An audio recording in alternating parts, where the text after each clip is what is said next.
just quickly.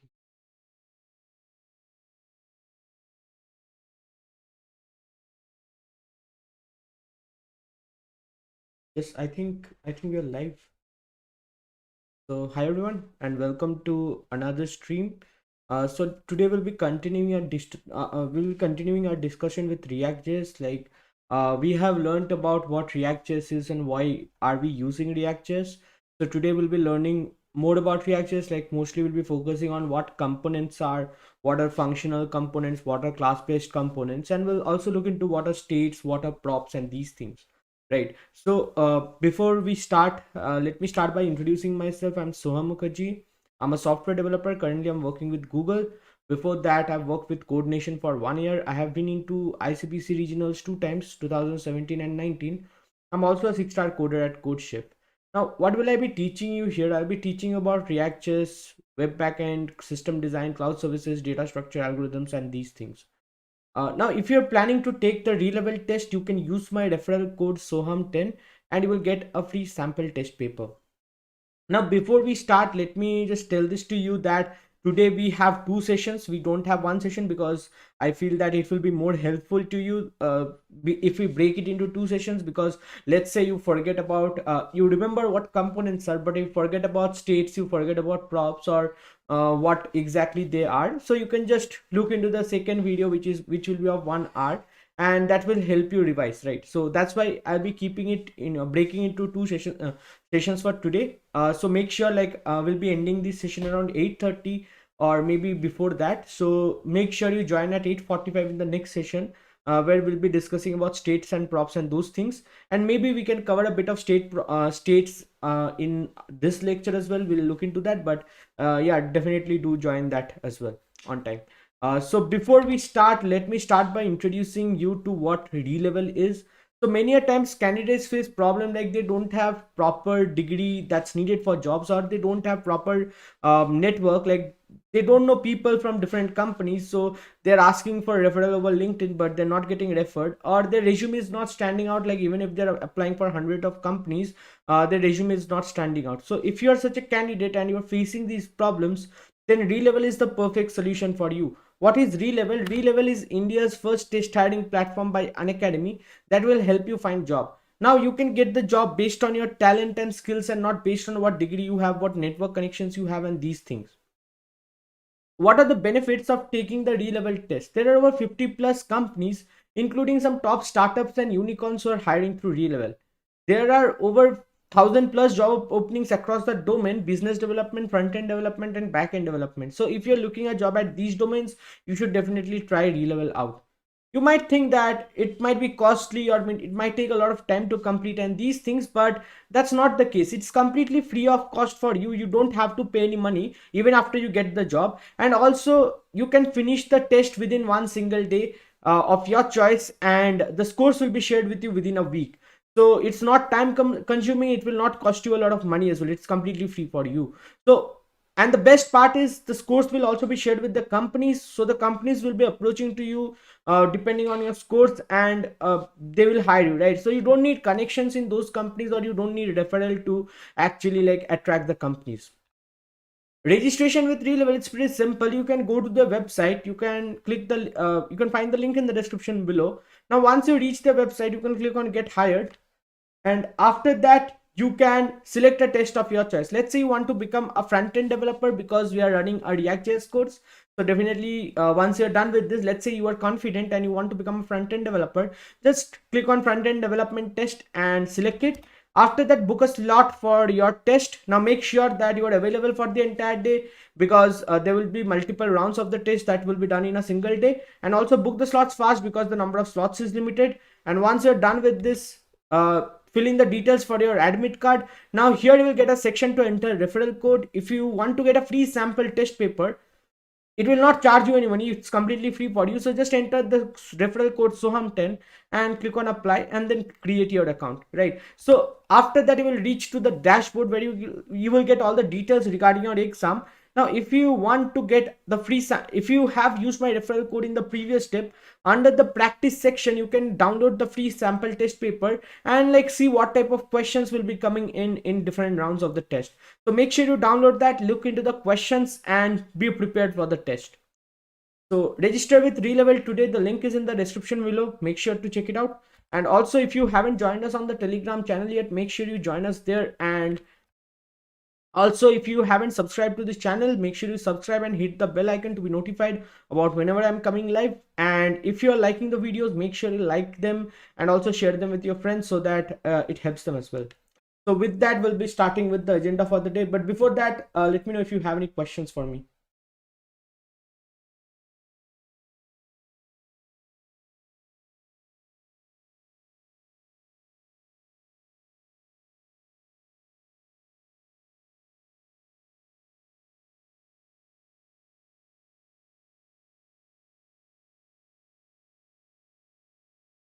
Anyone has any questions for me? Like, do you have any doubts or are you facing any problem like whatever we have done till now?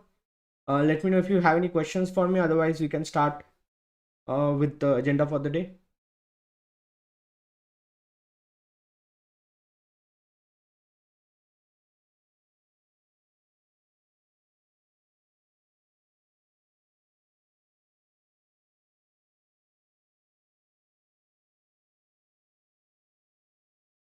Hello, Stu Knight.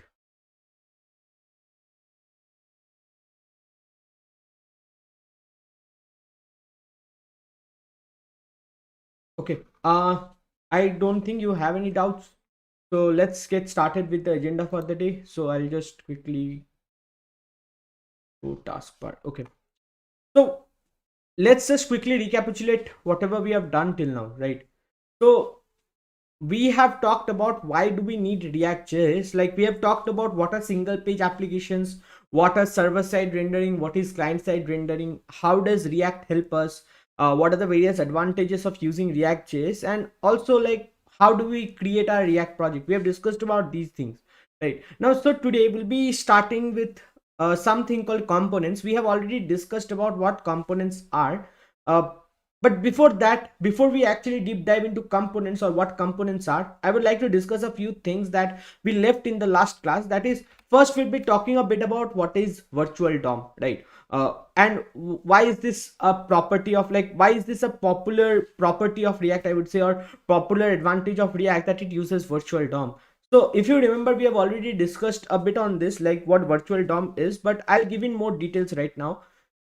What happens, like, okay, let's just assume that you have a cart application, right? Or you have some application like cart application or counter application or something like a calculator application or anything, right? Let's just assume a cart application. So you have added three items. Let's call these items A, B, and C. Now the list, like you have added them in this order only. Like first of all, in the list, like you in the cart, you will have a list of items that you added to the cart, right? So first is A, after that we have B, after that we have C. What you do is you just remove C from the cart. So what is the resultant change that you will get? You will just get A and B, like the updated version of the cart should only contain A and B. Okay, that's good, but how should this be happening? Like how should this be taken care of by the user interface when you remove C? There are two ways to do this. One is you can re-render the entire UI. That is, you can re-render again. Let's say the UI contains some items like navigation bar, it contains a footer, it contains a button like proceed to checkout, maybe it contains the cart items as well. So what you can do is you can re-render everything. You can re-render the header, the footer, the button, also maybe the cart items. The second thing that you can do is bit optimized. What you can do is do not re-render the entire page. The footer, the header, the button, these things will never change. So just keep them. What is changing is the cart items. So what you can do is you can just re-render all the cart items. Like initially there were three items. You just re-render, like now you have two items, just re-render that cart part, right? The cart items part, that is both the items will be rendered again. Like they will be created, like they will be removed from the screen. What do I mean by rendered again? They are already there on the screen. You just remove them from the screen and insert them again in the screen, like write the name, the image, insert them in, whatever needs to be done. You just insert them again into the screen, remove whatever is there and insert them again. That is called re-rendering, right? That can be done. The third thing, which is the most optimal thing to do, is what you can do is you can just remove only what is changing. You can just update only what is changing. Like we are deleting the last cart item, right? So nothing actually changes except the last element being removed. Just imagine you have the cart, you have two items, A and B. After that you had C. If you are removing C, is the position of A and B changing? No, right? Nothing is changing except except C. So when you are removing C, just remove C. Just make the changes where you need to make the changes. Do not touch the other things, right? So that's the best thing that we can do. For example, let's say we are removing B. We have three items, A, B, C. We are removing B. What are the items that are changing actually? B is changing and C is changing. Why? Because B is getting removed and C is moved upwards, right? A, B, C. It was like this. Now B is getting removed. So A and C are remaining. So C should just come below A. So that's what you have to change. You have to not only remove B but also update the position of C. That is, remove C and move it upwards and again write back C. So you have to re-render C again, right? So what we should ideally do is we should re-render only the things that are changing. We should not re-render everything again, right? It is not, although it doesn't, like, obviously it will not consider like create a very big problem for us, but again, like, it doesn't make, it might take some time. It might make the website a bit sloppy, or it might make the website a less performant. So in that case, it will not be very good for the user experience, right? Eventually what we do is for the user experience, so it might make it a bit slower or something, so it might not be very good for the user experience. So what we should do is we should only update the things that are needed to be updated. How do we do this? Now what we have is a concept of virtual DOM in React. What is virtual DOM? Virtual DOM is basically React maintains its own one second, yes. React maintains its own copy of the DOM. That is, it maintains what is DOM. Firstly, what is DOM? Any website can be represented as a DOM, like can be represented in DOM. Like any website has a DOM on which, like, basically JavaScript works. So it's kind of a tree like hierarchy. Like if you have the cart items, so maybe you have some div tags, under them you have image, and after that you have the text and something like this. So that can be represented like a tree hierarchy, right? So that is called the DOM hierarchy. So whenever we have a website, we have a DOM that's there in place, on which JavaScript actually works. Like it can manipulate the DOM and thus make changes in the UI. What React does is it doesn't actually directly interact with the actual DOM, because interacting with the actual DOM might be a bit costlier. What it does is it maintains a lightweight version of the DOM in the memory, right? It maintains a lightweight version of the DOM. That is, it maintains a file that is kind of like it maintains the tree like structure of the DOM, actual DOM. So it maintains that. What it does is, whenever you make some update, whenever something gets updated, it just does a diff operation. It maintains the existing copy. It always maintains an existing copy. Whenever you make some update, it creates a new copy of the DOM, of the virtual DOM rather. It then does a diff operation. So you are just doing a diff operation between two files, which is very less expensive than actually doing a diff operation with the UI, or doing a diff operation or updating the UI. It is very much less expensive, right? You just have two files in memory. You are just doing a diff operation, or diff operation means finding the difference. What is the difference that is there in the two files? So that's much less costlier than actually working with the user interface.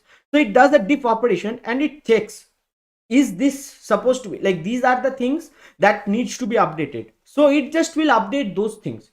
It will not update everything. It will just update those things that actually needs to be updated. So that's the concept of virtual DOM, and it actually helps in a lot of ways. We'll actually see an example to understand how is this performing, right? So what we'll do is, I've created a sample thing. So let's see what we have here. So we have a method called render here, right? We have a method called render here. The first thing that we will have is, what we are doing is, we are having mount nodes here. We're having some div tag here. It's called they have ID mount node. So we have mount node, and we have, I think we have mount node 2. Yes, we have mount node 2 and mount node. we have two div tags, mount node and mount node 2. So what we are doing is, in the first one, we are doing document.getElement by id. We are setting the inner HTML. This is a DOM API that we are using. This will get the mount div with the mount node ID, and in the inner HTML inside it, it will just place whatever we write here. So here we are writing div. Under that we are writing a hello.js, and after that we are writing a input text.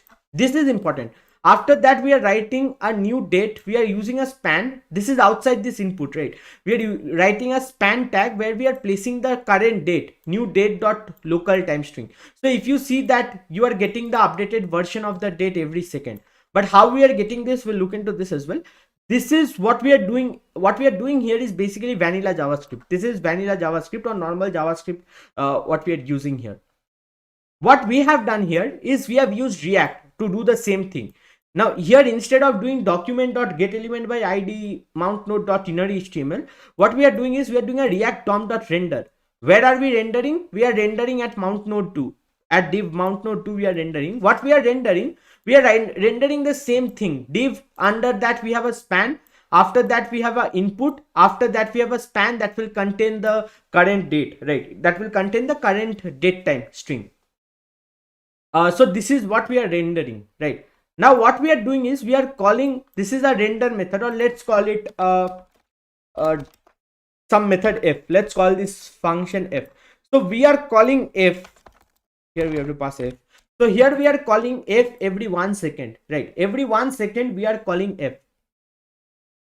Okay, that's why if you see that the timer is running, because every second it is getting re-rendered, the timer is thus getting updated every second. Basically, what does set interval do? Set interval calls this function f every time that you, like, every whatever timeout you give here, after this timeout it will just call this function like every this much milliseconds, right? So I have given it 1000 milliseconds, that means 1 second. So every 1 second it will just call this function f, right? So that's what set interval does. So it's calling this function f every 1 second. So what happens is, this is getting updated every 1 second because the time is getting updated. So we can see the updated version of the time. Why am I giving this example? I'll show you what is the difference between React, like what is the advantage that you get out of virtual DOM versus if you write a program like this, right? If you write a program like this, what is the disadvantage? But before that, does anyone want to guess what is the disadvantage that, or what is the problem that you will face here? Anyone wants to guess this? What is the problem that you can face here? If you want to guess, what is the problem that you will face here? So we have a div. Under that we have hello.js. After that we have an input, and after that we have a span that displays the time. In the first case, we are using normal JavaScript. We are using the DOM API. We are finding the document with ID mount node. We are setting the HTML to this, inner HTML to this. In the second case, we are using a React DOM. We are using the React DOM to render this, right? So we are passing some JSX here, right? We are passing some JSX here. What does it contain? It contains the span hello world. After that, it contains the input, and after that, it contains the span with the date time string. So, and we are calling this function, whatever function it is, if we are calling this function every 1 second. So that's why the timer here is changing every 1 second. So can you tell what is the problem that we'll face here? Any ideas what is the problem that we'll face here? Okay. In case you don't know, I'll just maybe tell this. So what we'll face here is, if I try to write something here, right? Just let me try to write something. See, I cannot write anything. Can't see the whole left hand code. Okay, my bad. Is it good?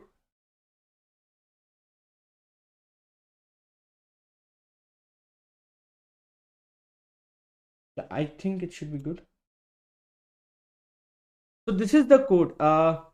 We have document get element by id mount node dot inner HTML, and here we are writing this thing. We are rendering this in the HTML. After that, we are doing a React DOM dot render. We are doing the same thing under mount node 2. Right. So what's the problem here is, the problem being, if I type here, if I type something here, just see that we are not able to type. I'm just trying to type. I'm not doing anything else. I'm just trying to type. I'm not able to type. But if I type here, let's say I type here hello, so I'm able to type here, but I'm not able to type here. Why? Let's just let's just inspect, right? What is happening exactly? We'll just inspect. So we will just inspect on first one. Firstly, we'll inspect on this one. See. Okay. Let's just inspect on this part. Inspect. Okay. Just see this. We have this div id mount node. If you see this, it is getting highlighted every second. Why? Because this entire thing is getting updated. So if I just try to open this, right? If I just try to open this, you will see that I cannot open. If I open this, it will automatically get closed. I'll just open this. See, it's automatically getting closed because this entire thing is updated every time, every second. Because what you are doing is you are just re-rendering this entire thing.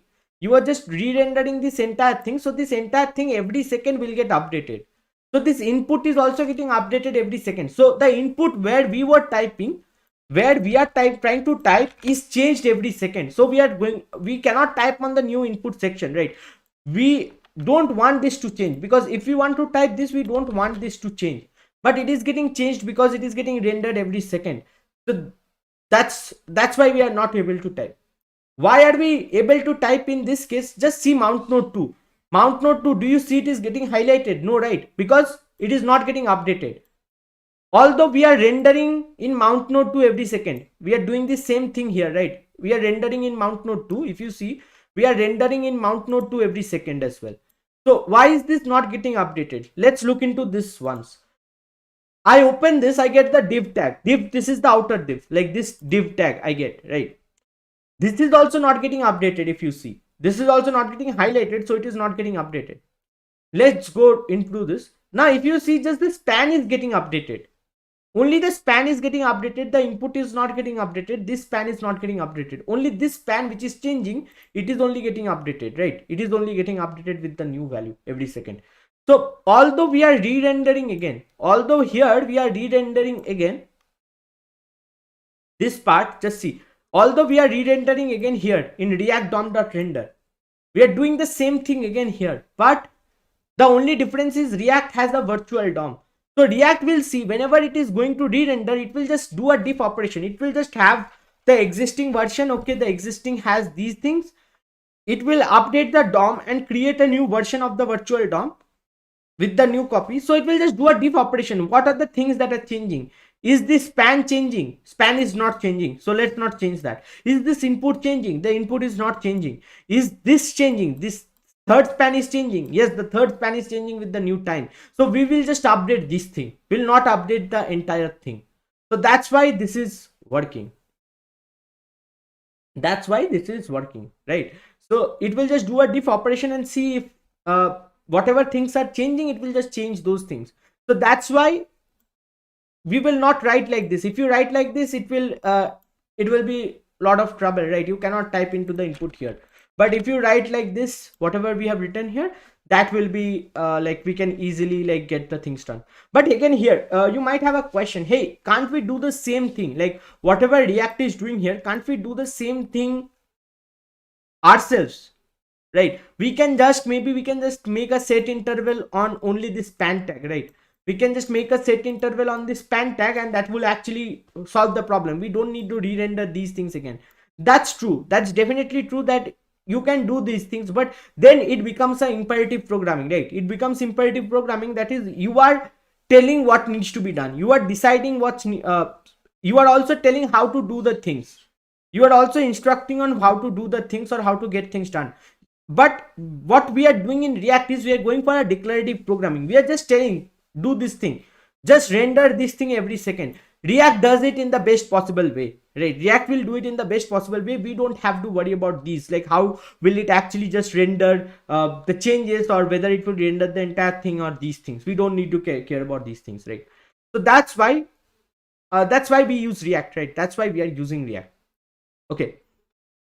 Next thing that I'll talk about here is we didn't look into the build files, right? Like last class we ran into some issues. So today I've built it. So the command to build, what is build? Build means to run a production, to create a production build that you can actually deploy anywhere, right? You can actually deploy like that. This is something that you will deploy in production, or this is something that finally people will use. You will not just like do a npm start and run that, right? Or serve it in some web server. You won't do that. You will create a production build and you will then push the build into some place, like let's say you are deploying in S3 or you are deploying in Netlify. So you will deploy you will just place the build files in a web server and you will serve them, right? So that's how actually you do things. But again, like what does the build file look like? Let's look into that. So what will I'll do here, I'll go into this build folder. So whenever you do npm run build, a build folder is created, right? A build folder is created. First thing that we'll look into, let's just close these things out, right? So just remember that in app.js we have a div with a class name container and h1 hello from Soham, right? So let's just go into this build directory. Okay, we have this index.html here. Let's look into this. If you see this html, everything is written in a single line. Every space has been removed. If you look at the actual html, right? If you look at the actual html, just look at this. It is well indented, right? It is well indented, it is well documented, right? There are many, like there is many comments, there are many comments that are written here and these things. But if you look at the production file, it is just a single line with no comments, right? If you see it, it is a single line with no comments. Not only that, if you see some more things, yes, if you see that JS, it actually points to some JS files here, 5D, 5D1, 8F0. These things are not there actually. These things are added later on. If you see this actual HTML file, I don't think you'll be able to see these JS files that are there, right? If you see, there is no JS files that are specified here. But if you see this one, the production file, you can actually see some JS files and some CSS files whose links are getting added here, right? The links of the CSS and the JS files are added here. So these things are done by Webpack. These things will be taken care of by the Webpack. How does it do that? It knows that this is the target, or this is the target HTML file, right? It will bundle all the JavaScript files together into one single file. It will bundle all the CSS files into one single file after doing auto prefixer, post CSS loader and these things.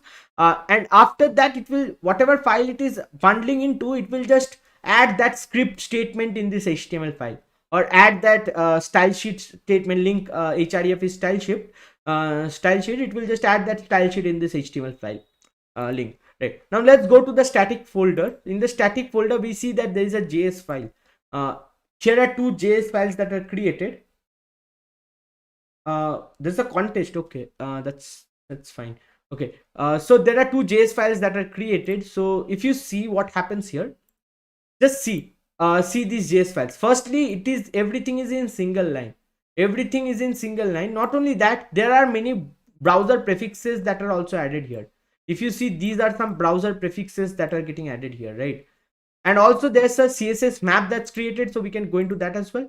So this is a CSS map that's created. Like you can see some mappings that are created and these things. So we have a style here, container.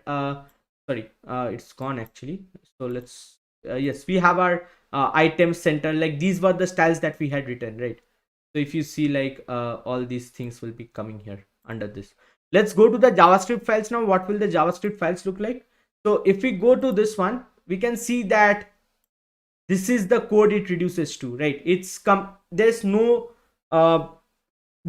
like React or JSX that you can see. It removes everything to it reduces everything, or it compiles everything to normal JavaScript, right? All the JSX is combined into normal JavaScript. So there are some mappings that are created. This is, I think this is the main file where our code goes into. So if you see, this is a completely unprettified line or file that you can see, right? It is completely unprettified. If you see this entire file, it's very difficult to understand. And also there is no JSX as well. If you see, everything is the like prototype and normal JavaScript that is there. So this is what the entire build files look like. Okay, This is what the entire build file look like. Now this is something that you will be serving in the web server. So if you see the size of this entire folder, it will be much less than the actual project size, because everything has been minified, everything has been, all the comments has been removed, all the new lines has been removed. So these files are much smaller actually. I'm not sure if you can check the folder size from here, but yeah, like definitely you can check it later, and you will see that it's much smaller than the actual size, right? Maybe it's given here somewhere. Okay, we have this here, 43 KB. The entire size is 43 KB and 1.77 KB chunk.js and 345 bytes the CSS file. So they're much smaller than actually our exact project, whatever project is, right? So that's about the two things that we didn't actually look into the last class. Let me know if you have any doubts still here. If you let me know if you have any doubts still here, otherwise we'll continue with our discussion on DOM. Sorry, on components. Okay. So before we start with components, but definitely like if you have any doubts, please feel free to write them in the chat. I'll definitely look into them. Again, like let's come to this. Okay, so if when we are actually talking about components, firstly we'll be writing everything. Okay, no. Great. Firstly, we'll be writing everything in JSX right now. What are the difference? What is the difference that's there in JSX, right? What's the difference that's there in JSX with respect to HTML? Because it looks very similar to HTML that we write. So there are some notable differences actually. Firstly, all the attributes that we used in HTML. Let's say we have used on-click attribute. We have used many other attributes on-chain, or what on click, this, that, event listener. There are many other, like on value change. These things are there, right? So generally, how did we write on click? On hyphen click, right? Whenever we use this hyphen, right, these things will be changed into camel case, that is on and click. Like this they will be changed into, right? Similarly, class, as we know, class is a reserved keyword in JavaScript. Class has some meaning in JavaScript. It's a reserved keyword, so we cannot use class in class, right? We cannot use a property named class. Instead of that, we have the class name property. So class changes to class name. If you want to give something a class, you will write class name instead of class. Thirdly, style is also changing. How is style changing? How did we write style before? In normal HTML, we wrote inline styles like this, right? Style equals to, then within string, background color this, semicolon, let's say font style this, like that we used to write. Now we will not write it like that. We'll write it as an object style. After that, we'll give two braces. Now here, note that we are giving two braces. Why are we giving two braces? Any variable that you declare in JavaScript, right? Any variable that you declare in JavaScript under JSX, you will use one brace. One brace for mentioning that we are using a variable here. The second brace is for mentioning that it is an object. Objects are written in braces, so the second brace will be for object. The first brace will be for a variable. So whenever you declare a variable in JSX, you will be using a brace, right? So as we have a variable here, and that too we have an object here, so that's why we'll be using two braces, right? So two braces. Under that we'll write like this. In camel case, again, background color. See, background color was background hyphen color. It will be changing to background capital color, right? So background color, and then font size, like that it will be happening. So okay, so let's look into a bit of let's like try to write a bit of code to show these changes, and then we'll move into components, like what exactly components are, right? So let's just go into app.js. So this is where we'll make the changes. Let's just start our server as well. So npm start, we'll just start our server as well. Okay, I think it's not completely visible. I'll just maybe do this.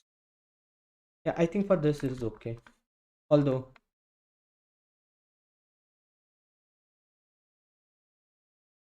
okay. Let's do. So here I've written class name, right? Now let's say you wanted to write some styles here itself, right? Instead of writing a class name, if you wanted to give the styles here, so how would you give? Style equals to, then after that in two braces, right? See, I've given two braces here. Just see, I've given two braces here. One, two braces here. And after that you can write anything, like let's say we want to give a background color. So background color will be, let's say, black.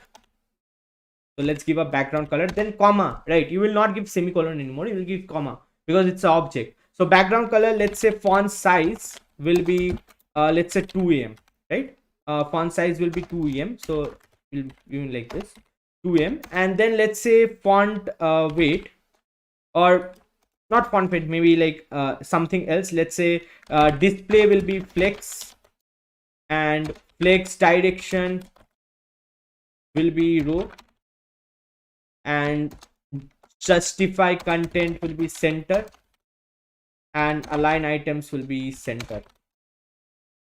And also the width and height we have forgot. So width will be 100 VW, and height will be 100 VH, right? So height will be 100 VH. So this is how we can write inline styles, right? We can just write inline styles like this. After that we have hello from Soham. So if we just run this, let's see if the server is starting. Okay, it's starting. We'll just wait for this to start, right? But this is exactly like, this is basically what JSX looks like. Let's say we want to give some variable, right? Like here, let's say the message is a variable. We can even make this variable. How can we make this variable? Let's just do one thing. Let's just declare a variable here, right? So we can declare a variable here that const message is, let's say, hello from Soham, or let's say name is Soham. Const name is equals to Soham, right? So let's just treat this as a variable. So what we can do is hello from, and after that we have to write the variable name here. So how do we write variables in JSX? We just use this, right? So hello from name, we just use braces, and under the braces we can write variables. So hello from name, it will just replace to this name variable, whatever the value is, hello from Soham, right? So let's just go into localhost 3000 and check this out. So local host and 3000, just see what has happened. So we have this entire thing, although it's brown in color, or okay, it's black in color, but again, like the text is also black in color. So let's give it a color of white, maybe, right? Color means the foreground color, right? Because the text is also black. Now see, hello from Soham. So this was the variable and it got replaced. Let's just replace the value of the variable. So let's say we just replace this to abcd, and if we just run this again, we'll get hello from abcd, right? So that's how you can specify variables in JavaScript, JSX, right? So it looks completely similar to normal HTML, only with some few differences. Like firstly, everything will be converted into camel case. So if you just have one word, right? Like if you just have something like key, so key will remain the same because there's nothing to be like converting this into camel case. But if you have something like on click, right? On click, or something like that, so in those cases we have you have to use camel cases. Second will be class is changed to class name. So if you want to give it a class name, you can just instead of using class, you will give a class name attribute. And thirdly, styles will be written in objects, in object format like this, and all the properties will be written in camel case, right? All the properties will be written in camel case. So yeah, that's about mostly about it. Let's say that we just want to give it a class name, right? We just want to give it a class name. So we can give it a class name. What was the class name that we had given? Container, right? So let's say we want to keep this variable, right? We want to just keep this variable. So we can in fact do that as well. So const, let's say class, name of class, or let's say prop class, not prop class. Let's call it like style class, a variable that contains the style class, that is, it is container, right? So we can just assign this to this value. How do we assign this? Again, how do we write variables in JSX? We use braces. So we'll just use a brace like this and write style class under this. So if you just write style class under this, the same thing will happen, right? Now let's just see. If you see that it has changed into brown, because in style.css we have made it brown. If you remember, like we have made this to brown background color. So that's why it has changed to brown. Okay, so that's how we can write variables in JavaScript, in React or JSX. Cool. Let me know if you have any doubts.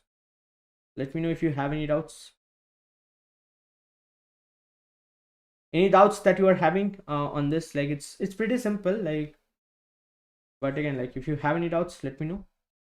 Otherwise, we can continue our discussion. So that's why I think now you realize why we use two braces in case of styles. Because style equals to, like, first will be for object and second will be for like it's a object, right? So we can in fact write it like this. Let's say we want to give some styles to this, so let's call this styles, right? Const styles equals to, we can create an object here as well, like this, right? We can just create an object here that background color, let's say background color, let's call this background color will be, let's say, black, and color will be white. Color will be white. So let's say we want to give this style. So what we can do is we can just write the property here, style. Now this will take a variable, right? That's why we give the brace here. It will take a variable. What is the variable? Styles. Styles is the variable that it will take. So styles, we'll just write this, and if we go back, see, it has become black and it's white. So definitely one thing that's clear from here is if you write an inline style, it will get more priority over the CSS style that you've written. So that kind of makes sense, because in HTML as well, if you give an element style, that will get more priority over the CSS styles that you might have. So that kind of makes sense, right? Anyways, that's about all these JSX, right? That's about JSX. Now let's move into components. What are components, right? We have already discussed about what components are. So components are any piece of the user interface. It can be as small as, let's say, a button, to as large as the entire user interface. So in React, what we do is we break down the entire user interface into some reusable components, and then we combine them to build bigger components, and finally we build combine those bigger components to build entire pages. So we kind of use small to like small, we start with small components, we merge them together to build larger components. So that's how we build React pages generally, right? So that's like, obviously you can build the other way around as well, but it's completely your choice. But general style is you start small and then you build. So what you build essentially is components, right? You break your entire project into multiple components. A general convention of React is whenever you are creating some reusable components, right? Some reusable components or some small components, you generally create a folder called components. Okay, you create a folder called components, and under this folder you write all your usable components. Let's say I have a usable component that is called greet user, right? So let's create. How do we create a component? Any component basically means a JavaScript files, so it should return a JSX. Any component should return a JSX. So let's call this component greet user. Like, it will just be used for greeting a user, right? So greet user dot js, greet user.js.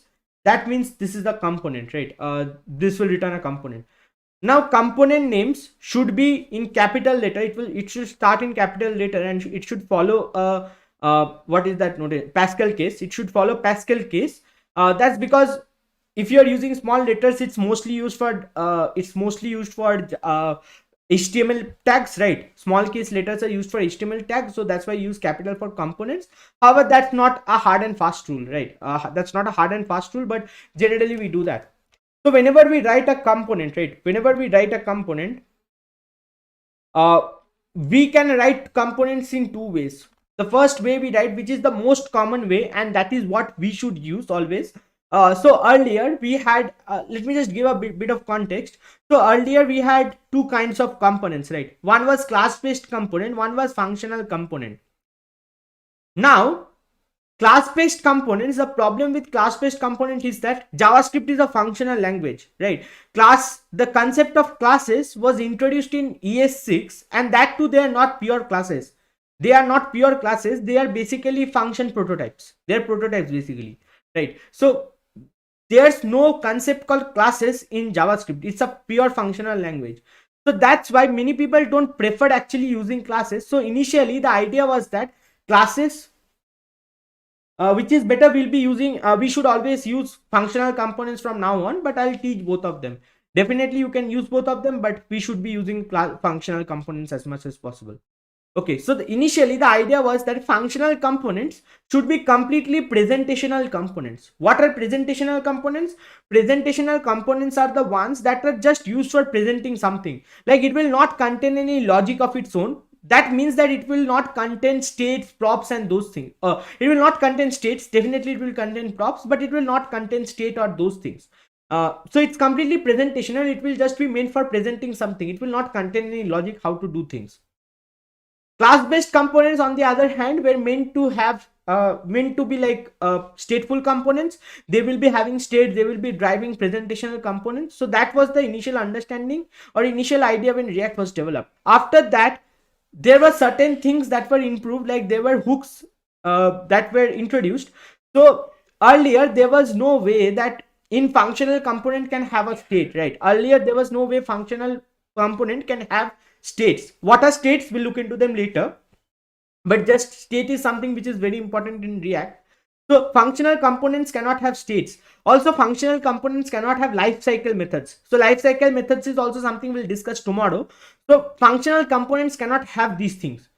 That's why they were meant to be presentational. But if they don't have this, how can we use functional components completely, right? So later on, as people like realize that class is not something that should be used in JavaScript, so that's why they started moving towards functional components. So that's why there were some things called hooks introduced, right? So hooks basically will provide you a way to get all the core functionalities of React into functional components as well. So there are, so for example, let's say there is state, right? So you can have hooks that will give you states in functional component that will hook into the React code. Basically React code, whatever is the code of React, it hooks into the React code and it gives you all the functionalities that any component, any class-based component would have. Let's say lifecycle methods. So there are hooks that you can actually use to get access to the lifecycle methods. Not only that, there are many other hooks that are available as well. Right, we'll look into hooks as well once we learn about states. We'll look into the hooks that are responsible for state management in functional component. But that was the idea, right? But nowadays, as we have hooks, as we can do everything in a functional component that we used to do in a class-based component, and indeed in a much cleaner way. That's why people are moving towards a class-based, a functional component, right? So let's start by writing a functional component. So function, let's say greet user, right? Function greet user. Use functional component means it's just a function. But what makes it a functional component?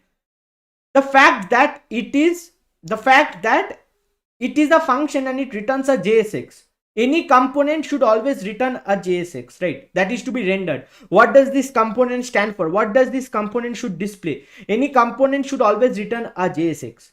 And whenever a function returns a JSX, it becomes a functional component. Similarly, for class-based, it's a bit different. But again, like for functional, any function that returns a JSX is a functional component, right?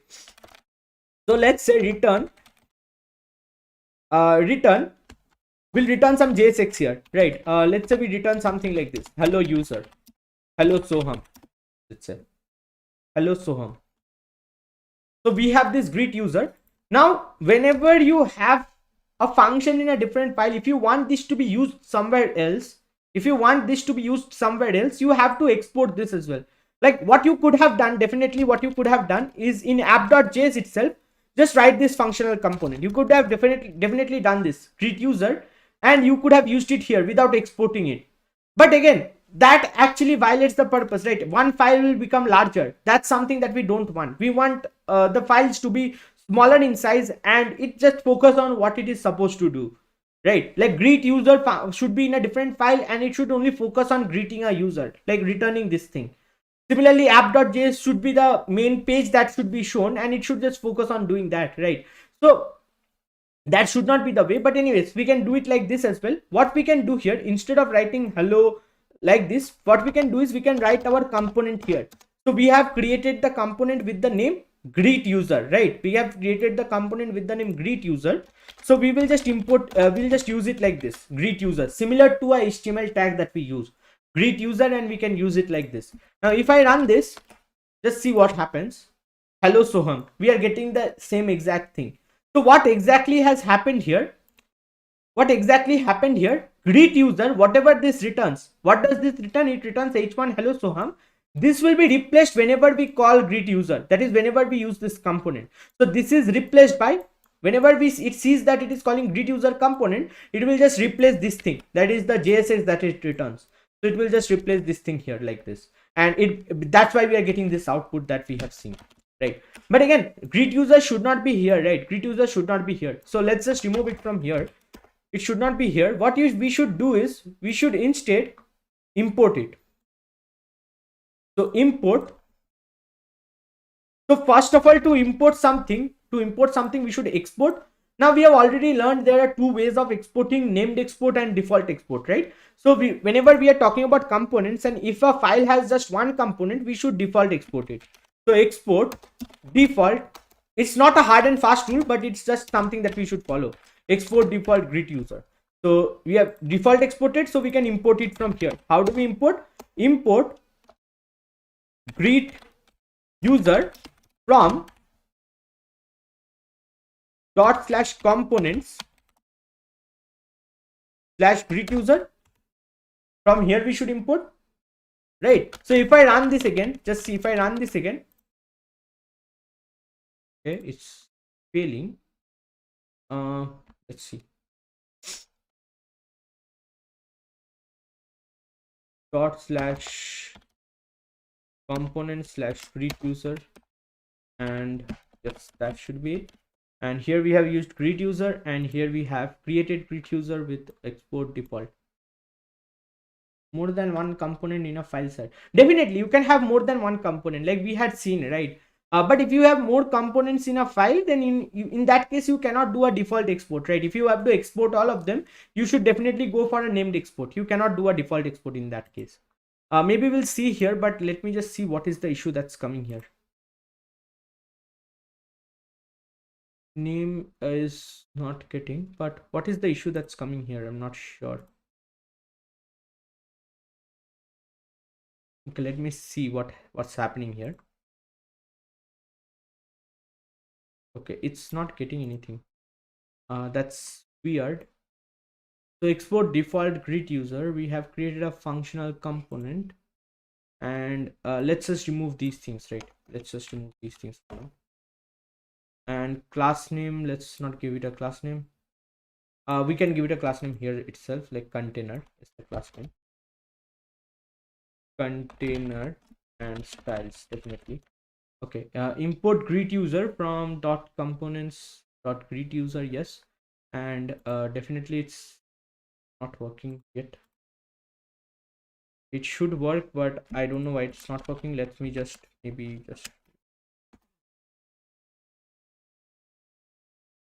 let me just restart the server and see if we can do. But definitely, as you said, we can create multiple components in a file. So let's just do that. Let's say we want to create let's say greet user is one component. We can create multiple components like this, right? Function greet user 2, let's say something like this, greet user 2, or greet user with styles, some other styles that are there. So you can just create multiple components, but in that case you have to use a default export, right? You cannot sorry, you have to use the named export. You cannot use default export. If you are using default export, there can be at max one default export in a file and multiple named exports in a file. Named export doesn't matter, but you can have as many named exports that you want, but there should be at least at max one default export from a file, right? So that's why. Okay, it's starting. Let it start, and meanwhile we'll just close this. Let's open up. Anyways, yeah, about that. Let's just look into a class based component as well, maybe meanwhile. So what we'll do here is we'll just look into a class based component, new file.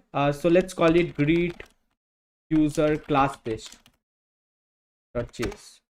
Okay, so how do we write a class based component? So we have to import something called React. Import React from React, right? This is something that we have to import. Okay, it has started, I believe. Save file, maybe. Have I not saved the file? I'm not sure. Let me see if I have. I should have saved the file, but I think it's saved. I think it's saved. Oh, okay. I think it wasn't saved. Maybe. Yes. Okay, greet user class based. So we can write something like this: greet user. So same thing, greet user class based. Let's call it class based. Uh,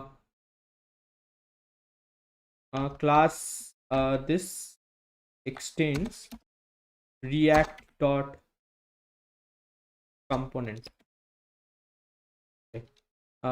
And we have the render method here.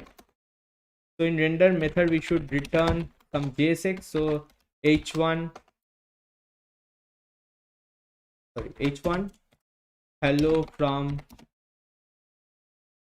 class based. Okay, hello from class based. Okay, so we have this right. We have this code now. Export default. Export default greet user class based. Right, we'll just default export. So what we have done here, we have created a class based component. Now any class based component should be extending from the react.component base class, right? Why should it extend? Because there are some methods that it has to override. For example, one of the methods is the render method. What does the render method contain? Render method will always contain whatever has to be returned, whatever JSX it returns, the render method should return it, right? So it is one of the methods that it has to override.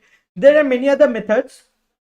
We'll learn that in more details. Like once we learn about state, we'll learn about one of them, like constructor mostly. The second part we'll learn about like the other methods we'll learn about in once we go through the lifecycle methods, right? But again, like any class based component should always extend a react component, because there are some methods it has to override, and this will tell that this is indeed a class based component that we are creating. Now there is a render method and it should return the JSX, right? So we have this render method, and here we are returning hello from class based. So here we can just import this as well. Import greet user class based from, if you see, it has imported from component slash greet user class based. So we can just use this now. Let's close this. So we can just use it here like this, greet user class based, right? And we can just use it like this here. So if we just run this now, it becomes like this, right? But again, like we don't want this to happen, so maybe we can give it some styles like flex direction column.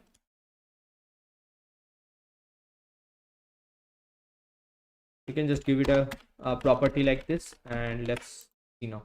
Yes, hello from Soham and hello from class based. Okay, hello from Soham and hello from class based. So that is how we can create a class based component, right? So this is how we can create a functional component. We just write a function.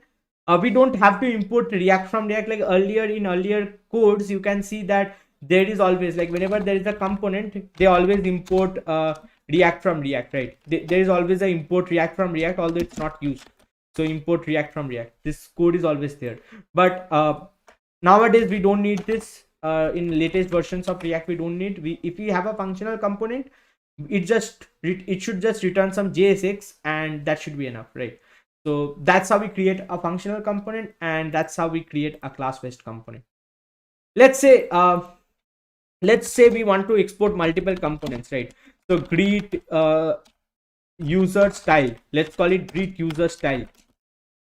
Greet user style, that is, it will have some styles of itself. So extends react.component, right? It extends react.component. So it should render what? It should render something. So we should return some JSX from here. So return what? Return, let's say we have some h1 here, and hello I am style. Let's say hello I am style, and I'll give some styles here. Like let's give it some style. So style, let's say I'll give it a font size of, let's say 2em. Font size will be 2em, and let's say color will be something like blue. Like color will be blue. So we have two components, right? We have two components. So in that case, what we can go for, instead of default export, we can just go for named export. So export class like this we can write, and here also we can write export class greet user style, right? So we go for named export, but in this case we have to import like this, greet user class based. We cannot import like this, as it is named export. We have to use braces to import them. So greet user class page and greet user style, right? So now let's go for greet user style as well. So greet user style, and we have created another component. So if you see, hello, I'm styled. Okay. Goldie, how to get internship? You should consider applying for companies off campus. If your college doesn't have good companies visiting, definitely consider off campus. The off campus is growing a lot. Like there are a lot of companies that are hiring these days. So just go through the career pages and maybe try to get some referrals. Have some good, definitely have a good resume so that people refer you. But that should be how you should go about, right? Okay. So that is about components. Is components clear with everyone? Is components clear with everyone? How do we create components? So we can create class-based components like this. Greet user class-based. They should always extend react.component. Can I close this? Okay, it's fine. They should always extend react.component, and we can create functional component. They're pretty simple. Just see the amount of code that you have to write for a class-based component. You have to write a render method, and under that you have to write something. But functional components are so small, right? You just write a function and then a return statement, and that should return some JavaScript, a JSX, right? So that will become a functional component. So that's about components. I hope that it's clear with everyone. So next we have another class that will start from 8:45. There, make sure you join there because that will be very much important, because we'll be talking about states and we'll be talking about props and also event handling. How do we handle events? So make sure to join there, and do join there because that's more important than this class that we had right now. So do join there as well. Cool. And let me know if you have any doubts on this. Otherwise we can end this class and we can like move to the next class that's from 8:45. Do you have any doubts? Anyone has any doubts in this?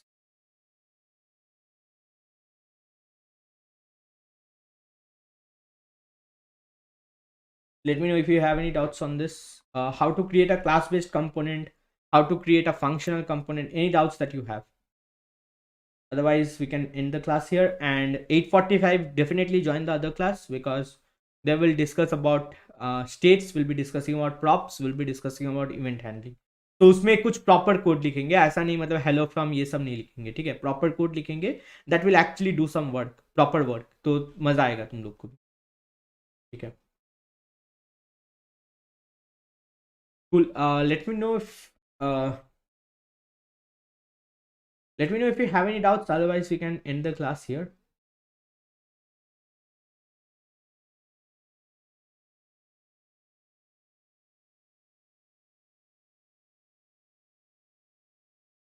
Is everything clear with everyone? Cool, then I'll be seeing you in the next class, so make sure you join there quickly, like 8:45 say. Just maybe if you want to have something, just have it and quickly join there, because we'll do some good work, like we'll do some proper work there, right? So make sure you join us there. Cool. Join me there. Cool. I'll see you guys there then, and bye.